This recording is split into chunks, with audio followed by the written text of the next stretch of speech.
Olá, galera do nono ano. Estou de volta para dar continuidade ao percurso 4. Agora, como eu havia combinado, nós estudaremos os principais problemas ambientais do século 21, que a gente já citou na aula anterior, que é a questão da degradação dos solos, da questão das queimadas, a escassez dos recursos hídricos, que é a questão da escassez de água, e a redução da biodiversidade. O que é a redução da biodiversidade? A questão da redução da fauna e da flora, dos animais e da questão das florestas.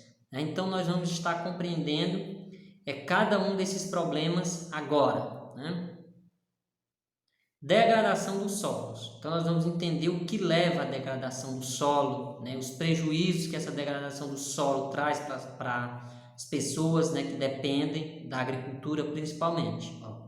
Pode ocorrer por meio da erosão, da acidificação ou da acumulação de metais pesados, levando à diminuição de nutrientes, minerais e de matérias orgânicas, o que pode restringir ou inviabilizar o uso do solo para a agricultura. Então, a degradação do solo ela pode ocorrer por meio da questão da erosão, da acidificação, e quando esse solo ele passa por esse processo de erosão, de acidificação, o que é prejudicado principalmente a questão da agricultura. Então, a agricultura ela é prejudicada diretamente, sem contar em outros prejuízos, como, por exemplo, para a questão da fauna, da flora. Então, o solo degradado ele traz vários prejuízos, tanto para a questão da fauna e da flora, como também para os seres humanos. Ok? Adiante.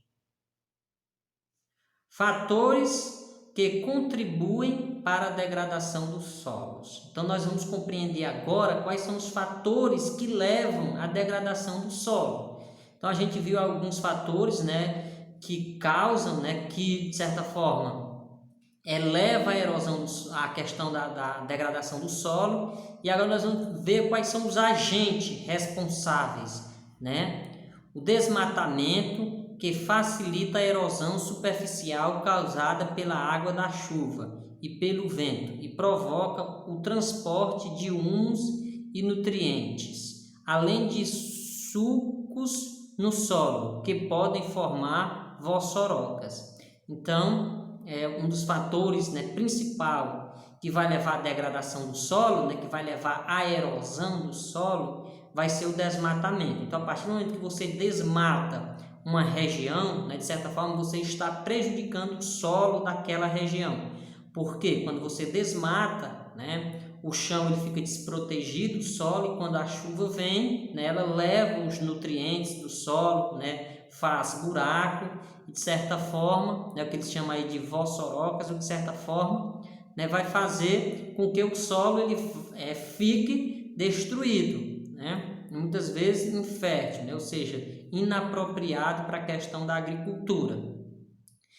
Outros fatores que contribuem para a degradação do solo: o despejo de resíduos industriais e o uso de agrotóxicos pela agricultura, que altera a composição química do solo, o uso de máquinas pesadas na agricultura e a sobrepastagem.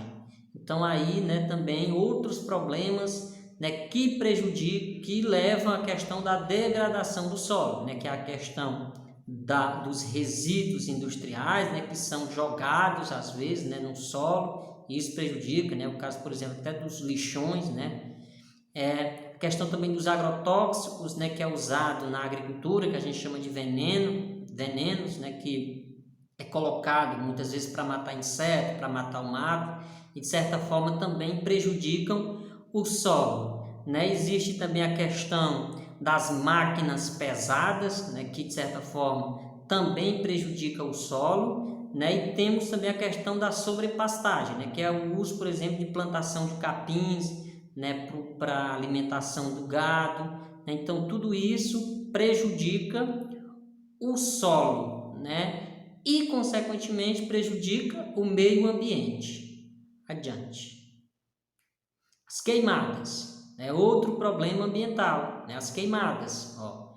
Provocadas de forma acidental ou voluntária, as queimadas são motivo de grande preocupação para os governos, estudiosos e ambientalistas. Então, as queimadas, né, elas são também um grande problema, né, da atualidade. A gente viu, né, que essas queimadas ela pode prejudicar tanto as florestas, né, como os animais, né, das florestas. Então, existe muito, né, essa questão de prejudicar muito, principalmente a questão do ar, né? Então, é muito comum, né? E essas queimadas, né, elas podem ocorrer tanto de forma acidental como de forma voluntária. Então, as queimadas de forma acidental, né, às vezes ocorrem naturalmente, né? E as queimadas voluntárias, né, quando as pessoas colocam, né, o fogo, né, para, de certa forma, né, depois se apropriar desse território.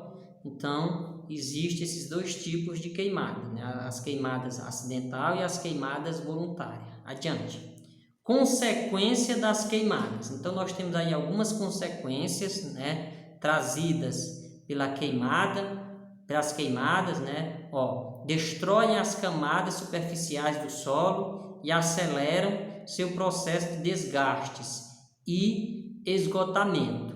Essa prática compromete o habitat de inúmeras espécies animais e vegetais e pode contribuir para o efeito estufa. Então, estufa. Então, você vê aí, né, a questão das consequências das queimadas. Então, as queimadas, ela também prejudica o solo, né, ela prejudica principalmente o habitat dos animais, né, e também provoca o efeito estufa, né, que é a questão de lançar vários gases na nossa atmosfera. Adiante. A ameaça de escassez dos recursos hídricos, né? Agora nós vamos falar sobre a questão da ameaça, né, da escassez dos recursos hídricos, que é da água, né? Mais de 50% dos rios da superfície terrestre estão poluídos ou em vias de se esgotarem em razão do desperdício e da má gestão dos recursos hídricos. Entre os grandes rios que correm perigo estão o Amarelo, o Huang, Han, na China, o Colorado nos Estados Unidos, o Nilo no Egito e o Volga na Rússia. Então aí ele fala, né, que a questão dos nossos recursos hídricos estão muito prejudicados, né, principalmente a questão dos rios, né? Ele cita até alguns rios, né? E ele diz que o principal problema, né, no que diz respeito aos recursos hídricos é a questão da má gestão da água. Então, água nós temos, mas essa água ela está mal administrada. Então, os nossos governantes não estão administrando direito, né, a questão dos recursos hídricos, né? Isso, de certa forma, faz com que muitas pessoas fiquem sem eles.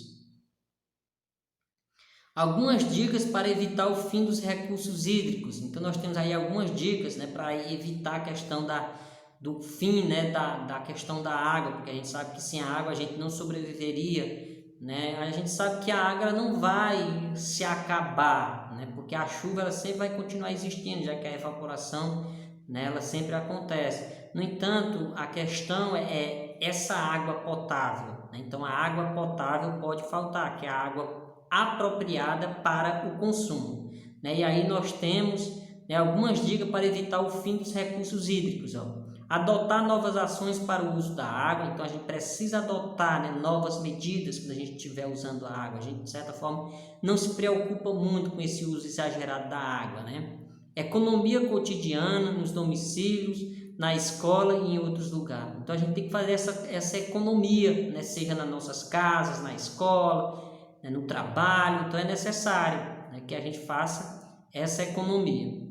O estímulo de políticas públicas que garantem o uso sustentável desse recurso. Então, é preciso também criar-se políticas públicas, né, que incentivem a questão da preservação da água. E, por último, nós temos aí a biodiversidade em perigo.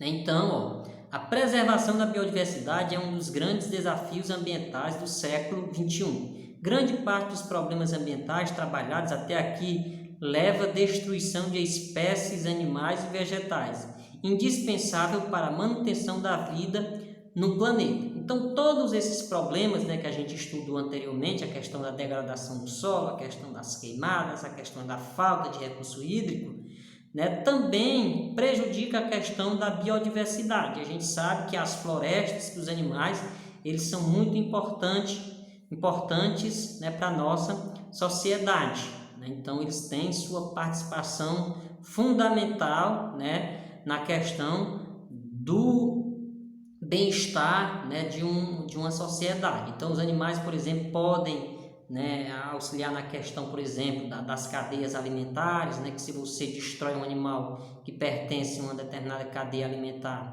você pode estar colocando o meio ambiente em desequilíbrio, né, fazendo com que surja principalmente a questão de doenças, né, pragas. Então, é muito importante também essa questão da preservação da biodiversidade, né? Adiante. Causas da perda de biodiversidade: mudanças climáticas, né, poluição, destruição de habitats, exploração excessiva do meio natural. Então, aí nós temos as causas, né, da destruição da biodiversidade, né, que é as mudanças climáticas, a poluição, a destruição de habitats, a exploração excessiva do meio ambiente. Então, era isso. Obrigado e até uma próxima aula. Então, a gente conseguiu concluir, né, o percurso 4 do livro didático. Na próxima aula, a gente vai estar estudando o percurso 5, certo? Até mais!